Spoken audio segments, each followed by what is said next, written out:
Now we can cross live to Abuja, where Seplat Energy Summit on tackling Africa's electricity deficit against the background of the challenge of climate change is taking place. Let's cross live to Abuja. We started in gas way back from inception, and we really invested in gas, I guess, quite heavily in 2012. Much before there's a lot of focus on it.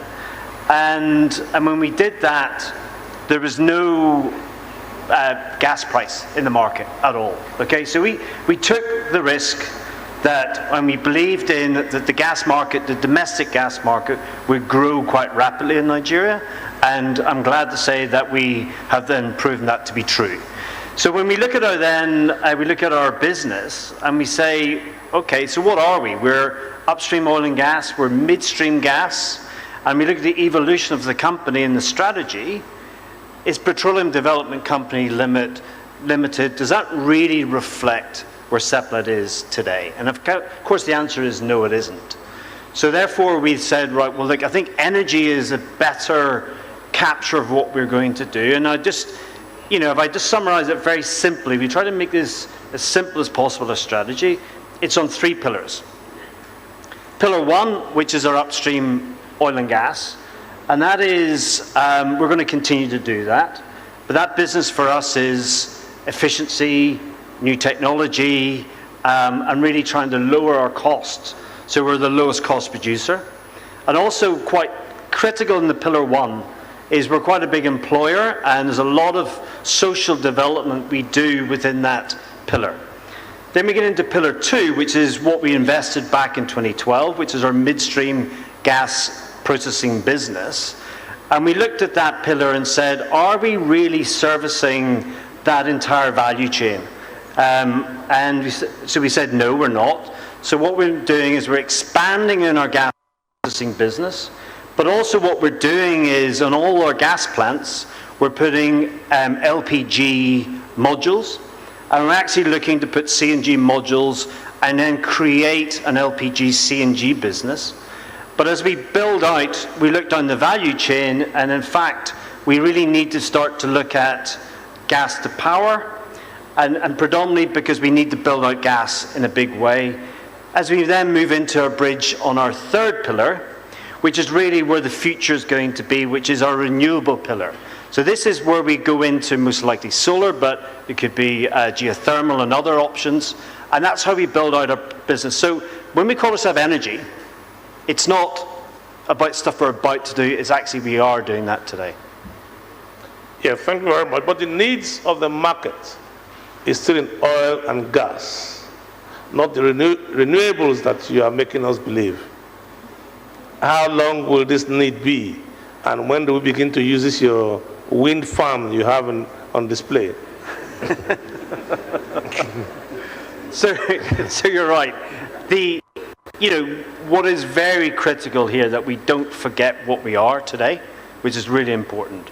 So hence the reason for pillar 1, pillar 2. Then we go into renewable. Is renewable just greenwashing, or is it real? And in fact, the answer is it's real.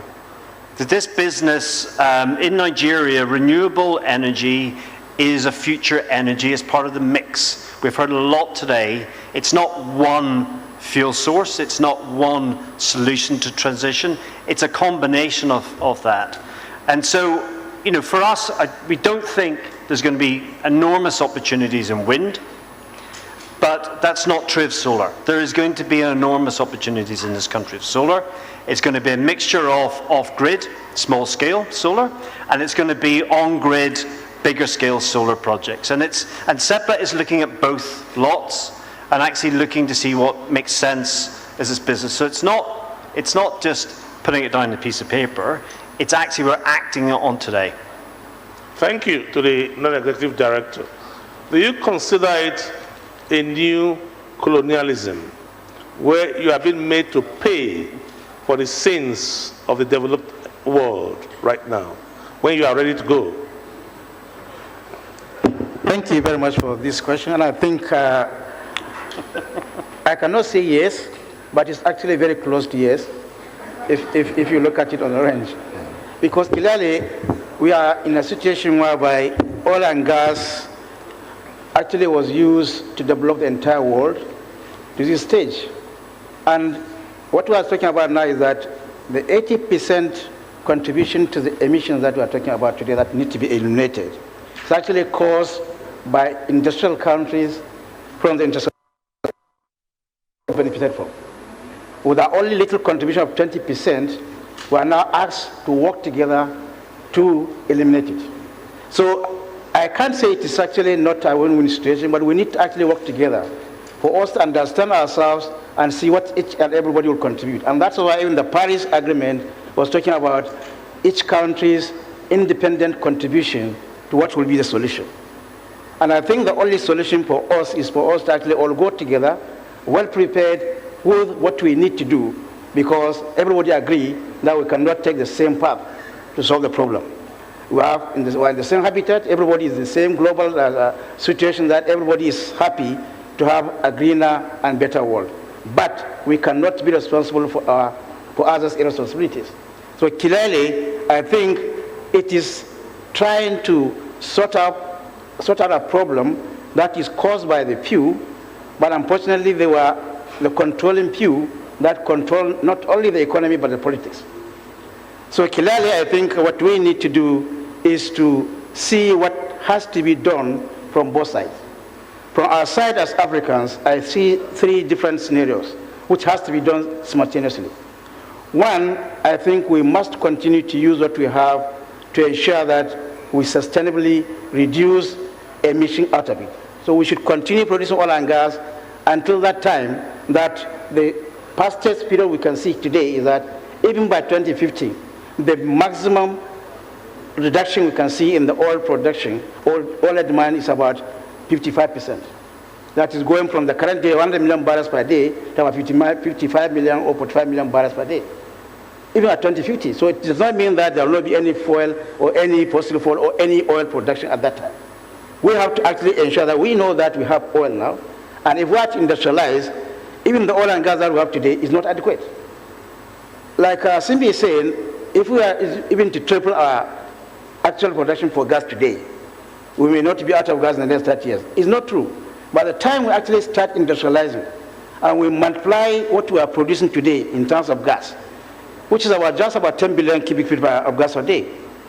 If we multiply by 3, we are talking about 30 billion cubic feet. And that 10 billion we are producing today, only about 3 billion cubic feet is actually exported.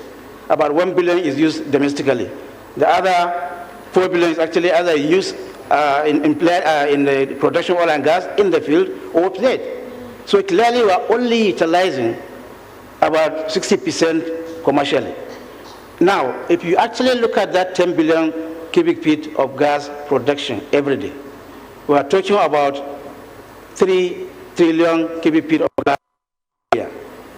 If we have only 200 trillion cubic feet of gas, how long does it take? In the next 30 years, if we multiply by 3, we are going to be talking about almost finishing the whole gas. So clearly, if we are interested, and we must do that, there is no way we can continue where we are, importing almost everything that we have in this country, exporting almost every raw material we have, like the crude oil and the gas, and importing fuel. We are importing PMS, we are importing DPK, we are importing agitation oil, we are importing diesel, everything is being imported. That is not sustainable. So I think the best option is for us to see what we can do to use what we have maximally, industrialize ourselves like they industrialized themselves before, and ensure that we are actually in a position to satisfy our energy hunger, our poverty, try to eradicate it, improve employment generation, have export substitution, import substitution, so that we can have everything what we need here. The key issue is that we need 3 things to do that. We need technology, we need investment, and we need the cooperation of the international community. Good. You need technology, not under your control. Yeah. You need investment, not under your control. Indeed, banks are beginning to cancel deals in the oil and gas sector. What will you do to bridge that technology and finance gap?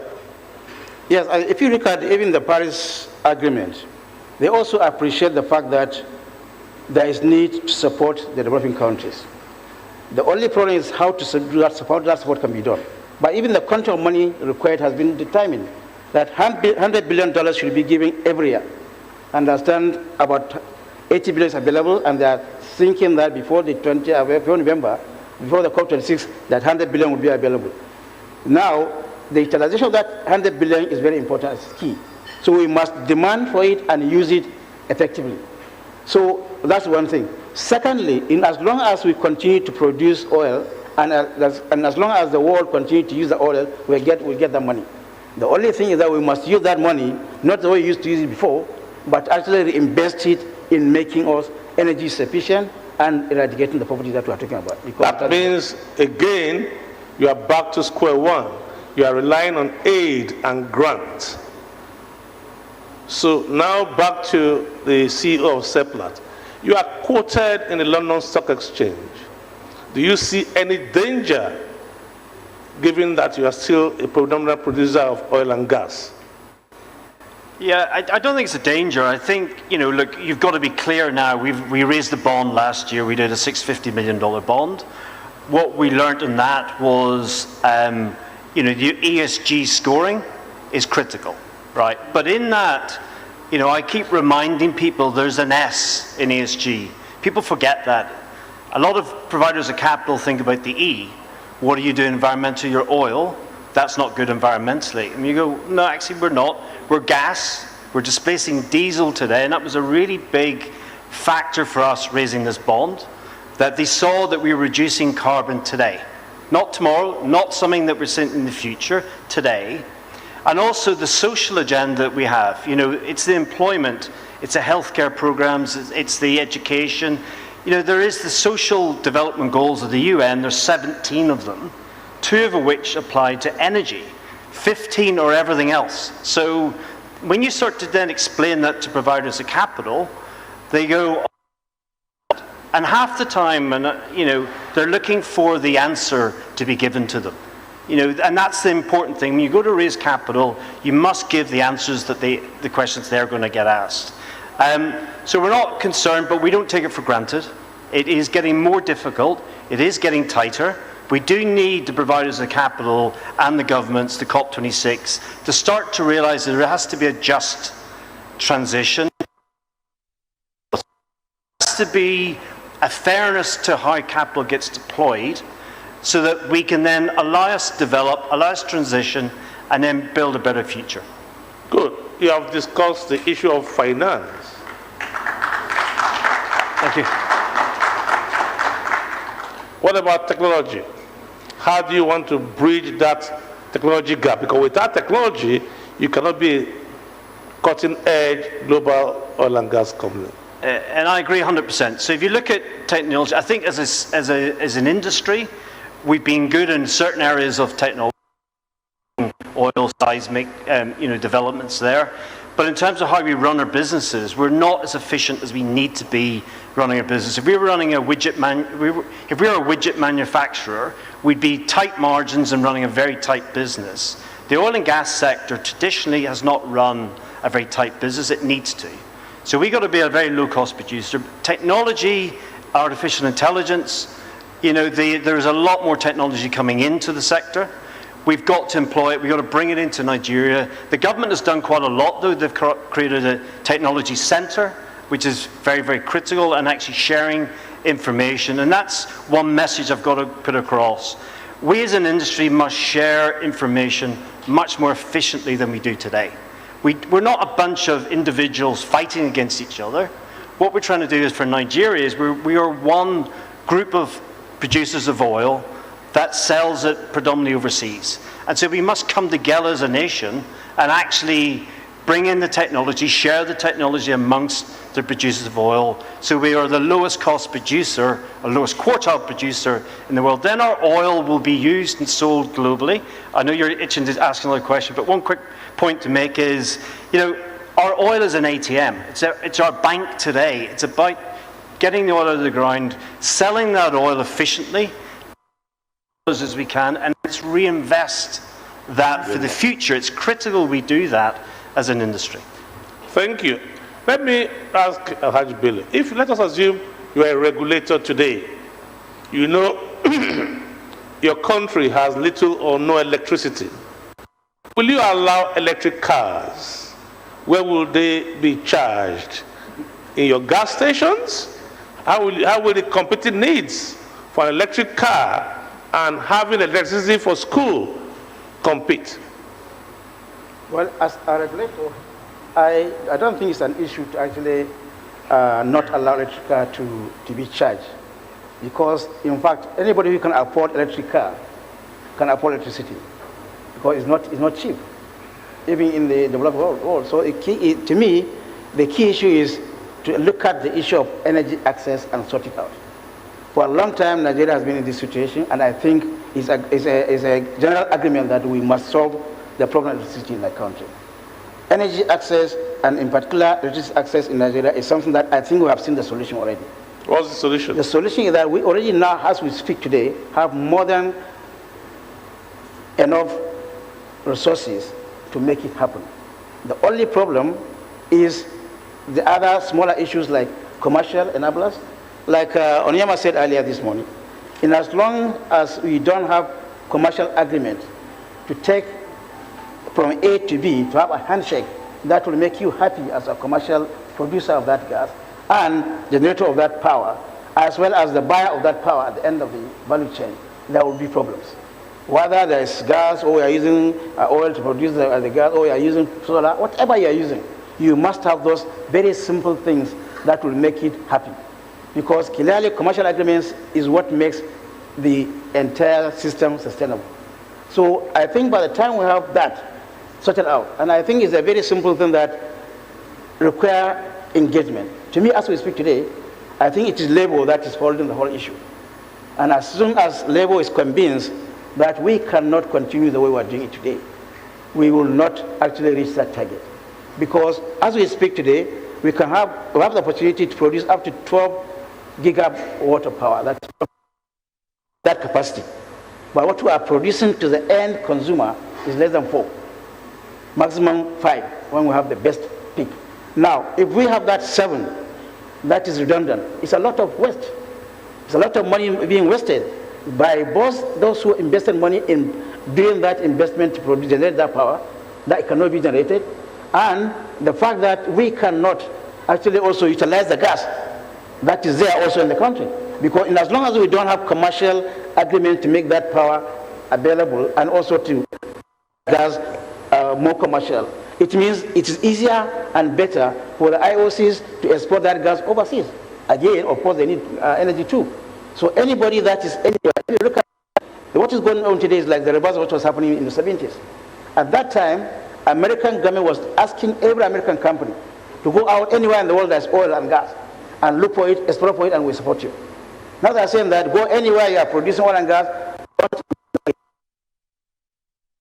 So the only solution for us to look at it domestically and ensure that we also use our own resources for our own need, because that's what we need today. Power is extremely necessary. We cannot industrialize, we cannot have any manufacturing industry that can work without adequate energy. So energy poverty is real, and we must sort it out. Good. Therefore, should we be investing our hard-earned dollars importing electric cars instead of solving your energy poverty through education and the social sector? I don't think any government will import electric car into Nigeria. Anybody can, but you spend your dollars. Well, if they import it and they are not getting the dollar from Nigerian money, then maybe they are getting the money somewhere else. Okay, good. Because I don't think Nigerian money can be used to import electric car. Well, thank you very much. The last word. So what do you see as the future for Nigeria and as the role of Seplat in shaping that future as a Nigerian multinational? I think, going forward, public-private partnerships, PPP, is going to be very critical, working with government, private sector. We're going to see rationalization in the sector with the majors, which are doing globally anyway. You're going to see change of ownership of the assets. So public-private partnership with the indigenous sector is very critical. Getting the regulation right, so it's where there are market forces that drive prices, allow the market forces to drive those prices. So you get willing buyer, willing seller models. That's critical because the private sector can drive that model. And then what we then need to do is collectively go out externally and say we need a period of time for just transition, and we need access to capital to be able to develop. But I think the future is extremely bright in Nigeria, but we must come together and argue the same points. Good. With the final question, both of you, with the from SPDC, and there are talks about Mobile and others as exiting. Do we have enough Seplats to take their role? Very well. I think we have more than enough Seplat to take the role. And I think we can actually see it, look at it positively, more positively. Because if you look at what happened 11 years ago, when the divestment of IOC started, that was what actually gave birth to Seplat and other companies. And we have seen the benefit to us, and I can mention three. One major benefit of the fact that at least some of the assets that were not active are now active.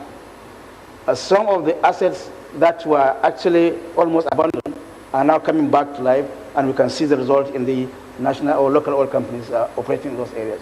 The second, and I think the most important, is how we have now localized and start developing gas for domestic market. That is actually happening because the local oil companies are actually active now in the exploration and production of oil and gas. Before then, almost 98% of the gas was controlled by IOCs. And that's why we couldn't even get the gas for our own domestic market. Now you can see, and we had it this morning, that Seplat alone is producing 30% of the gas for domestic market. And that's the future of this country. If we don't have enough gas to domestic the country, we'll continue to import things that we can produce in the country, because if we don't have industries, and most of these industries actually require these type of things. If you have very good industries that will actually use gas, like methanol, fertilizer, we need to import. We will not be exporting out of the country. As we speak today, we export fertilizer out of this country. Just like we're exporting cement. All these things will not happen without gas. And so it's important for us to actually encourage domestic companies like Seplat to ensure that they actually take over. Wherever the IOCs are living, they should take over, and we should encourage them to do that. Thank you very much. Let me make 3 points. Correct. Quick point. One is, the good news is the majors aren't leaving. They're just focusing on the areas of their strength, which is in the deep water. Okay. So they're not exiting Nigeria. They're exiting certain parts of their portfolio. Okay. Second point to make is, absolutely, there's this very strong IPPG, very strong indigenous producers group, which is growing rapidly. So yes, we can fill the gap. And the third point to make is, why can't we just believe in ourselves, right? Why, as a nation, why don't we believe that we can do this better, okay? Because our cost base is different, our focus is slightly different, and we can grow this business bigger than it is today. So I think there's a great opportunity, and it's positive. Thank you. Thank you. A round of applause. From the experts, the future is positive. Thank you very much. Thank you. Please, just a quick group photograph. My chairman, sir, if you don't mind, please, join them for the group photograph again. One more time, a round of applause for Prince Obaibena, Mr. Rabiu, and Mr. Brown. Thank you so very much, gentlemen, for driving us deeper into why Seplat is taking the steps they're taking and why the transition from Seplat Petroleum to Seplat Energies. Thank you very much. Your Excellencies, Royal Highnesses, distinguished ladies and gentlemen, I did say that at the end of this session we will be proceeding to the concluding part of today's event. First off will be a 10-minute stretch break so that you will be able to allow your body transition from any kind of boredom or weakness into getting ready for lunch. So you're going to transit from that into lunch. Now, after this 10-minute stretch break, within which time we'll be playing music, can I have my band, the Tigergrass Band, on bandstand right now? Once you return from this 10-minute stretch break, you can go use the All right, laboratory? we are just watching live footage from the Seplat Energy Summit 2021. A very good panel discussion just concluded by the chairman of this day, Arise Group, Mr. Nduka Obaigbena, and also Bello Rabiu, the CEO of Dankari Farms and Commodities, and also Roger Brown, the Chief Executive Officer of Seplat Energy. They've been discussing a lot of very key issues this afternoon concerning energy. The summit was designed to provide the right platforms for all of us to engage discussion, offering insight and knowledge so that they can discuss the energy transition for the continent in the proper context. They covered everything from the technology of the sector, yes, and more importantly, also the switch from probably, because they said they were a petroleum company trying to switch to an energy company with a focus on the future, which is electric energy. Which is electric cars and not depending on fossil fuel. It's been an engaging discussion, one that might not yield dividends today, but one that will certainly bear fruit for the Nigeria of tomorrow. A lot of very interesting questions brought up. You saw where the chairman was asking about importing electric cars into Nigeria. And the question is, would there be a point in bringing these cars, especially since we have major electricity crises on our own side, whether it's better to fix it rather than getting cars from outside of the country. But yes, a lot of very notable, yes, of course, Royal Highnesses from some oil-producing states are actually present there. And also not forgetting the Vice President of the Federal Republic of Nigeria, Professor Yemi Osinbajo, opened this particular presentation. Yes.